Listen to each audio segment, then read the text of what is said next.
Hello and welcome back to the channel. I am the Wandering Griot, and today I'm back with another addition to the African Monster Showcase. Although some might argue whether or not the term monster applies here. And that is because, of course, today we'll be discussing fairies from African myth and legend. So, without wasting any more time, let's just go ahead and get into it. Where I want to start with this is the word fairy itself. Now, finding a concrete definition as to what a fairy is exactly is a rather difficult task, which is not too surprising considering that is the case with most folklore and myths. Now, when I say the word fairy, in modern times, that likely conjures up images of a small person about the size of one's hand, with either butterfly or some other form of insect wings. Now, delving deeper into folklore, the roots of the creature we think of as a fairy has its origin in Irish and overall British folklore, with there being similar type creatures in regions of Germany and other places in Europe, as well as many similar creatures in various places across the world. However, our modern understanding of a fairy is most strongly drawn from Irish mythology and the Fae, and even some Norse mythology. But so, just what exactly is a fairy? Well, from my interpretation, given the most general explanation, a fairy is any type of supernatural entity which manifests itself through nature.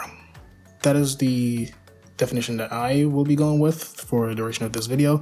I understand that might not meet everyone's criteria for what a fairy is, but as I said before, defining exactly what a fairy is, it's quite difficult and somewhat ambiguous as to what they are exactly. So that's the definition that I would be going with.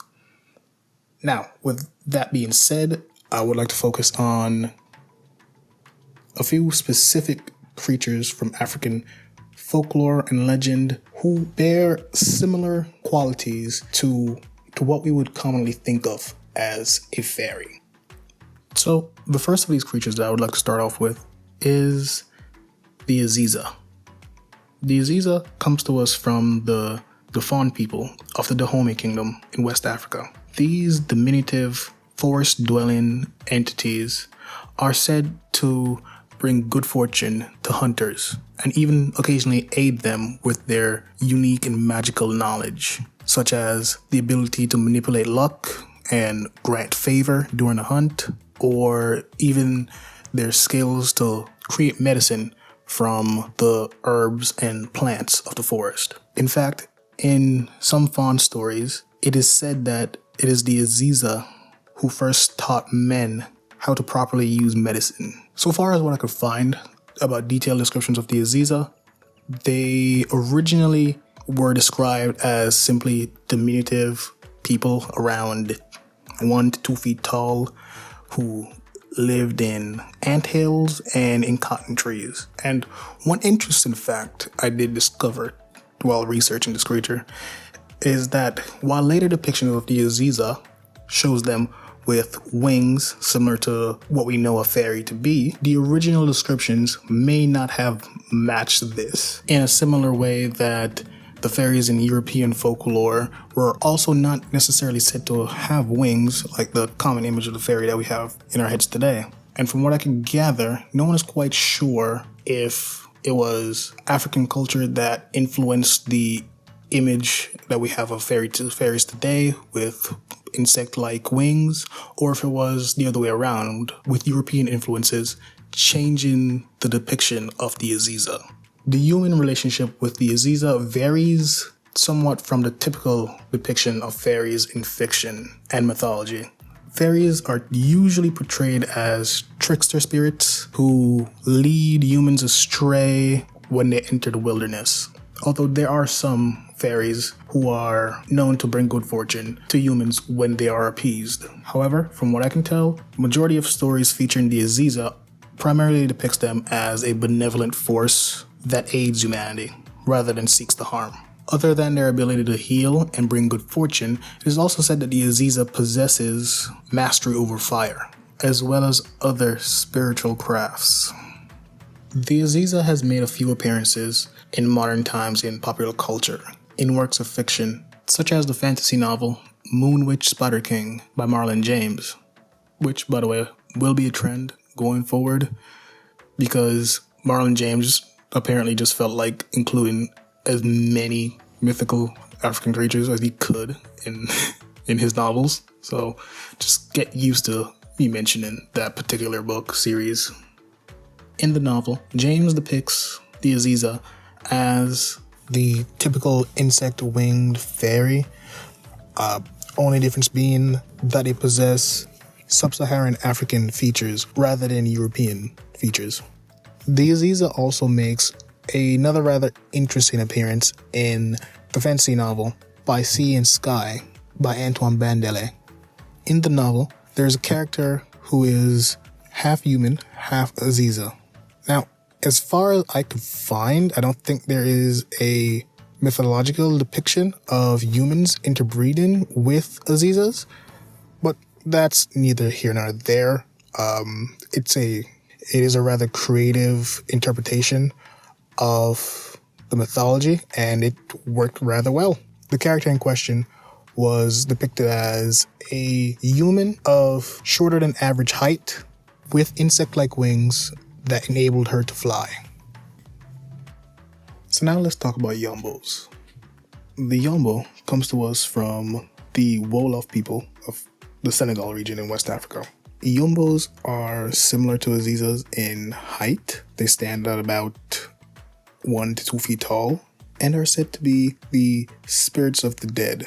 They do, however, have very distinct differences from the Aizas.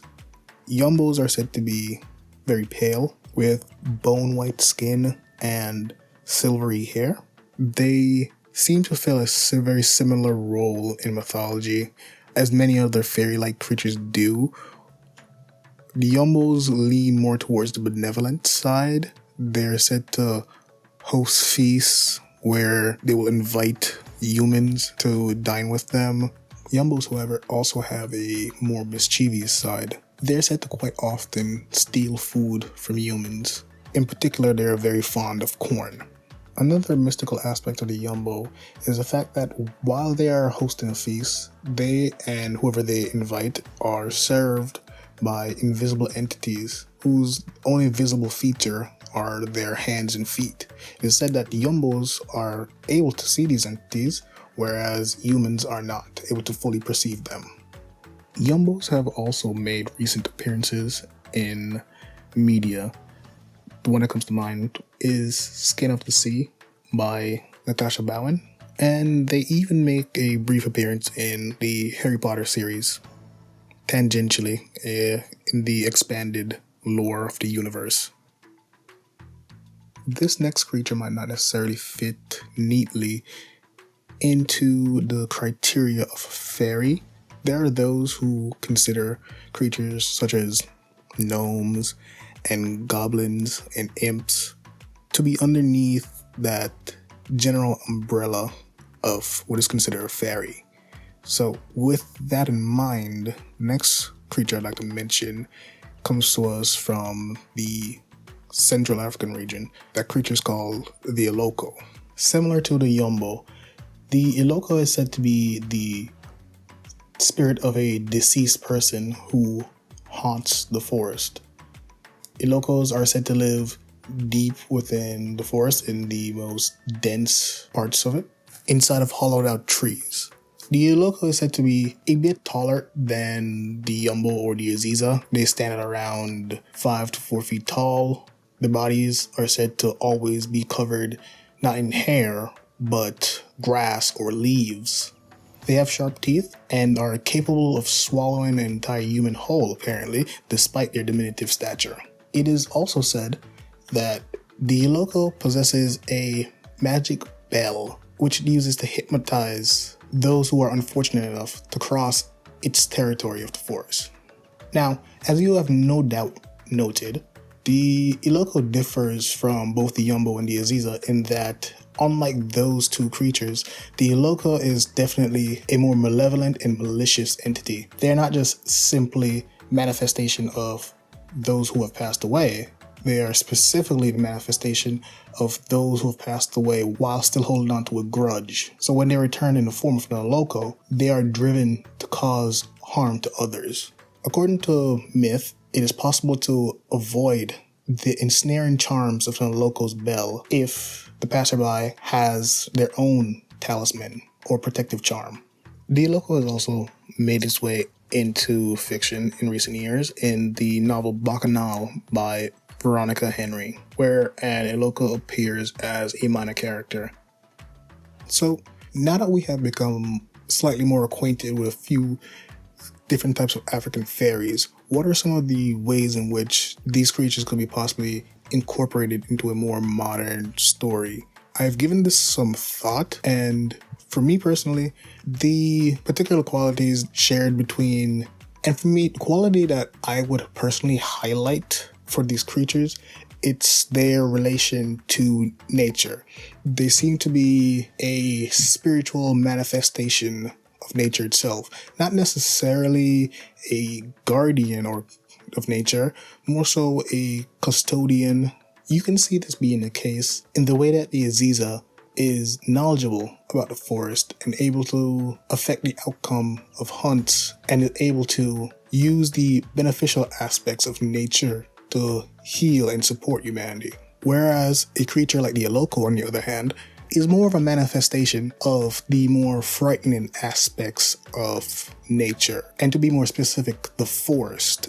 The Eloko to me seems like a manifestation of humanity's fear of dense jungles and what might lurk within them. So knowing that, how would one proceed to then form a story around that? Speaking for myself, I would likely be interested in a story that has to do with humanity's constant insistence to encroach on nature and decimate the natural world without any real regard for it. Or another possible route to take could explore those darker aspects of nature and really delve into the reasons why we have such an intrinsic fear of the wild and the forests at the edge of what we would consider civilization. Well guys, that's going to be it for this video. I hope you enjoyed. Thank you for watching. Thank you for giving me your time. If you enjoyed the video, please feel free to leave a like or subscribe. And if there's anything you found interesting or any questions you had about the video or anything else in general, always leave a comment down below. And with that being said, I'd like to thank you all once again for giving me your support, and I hope you'll come back next time for more stories with the Wandering Griot.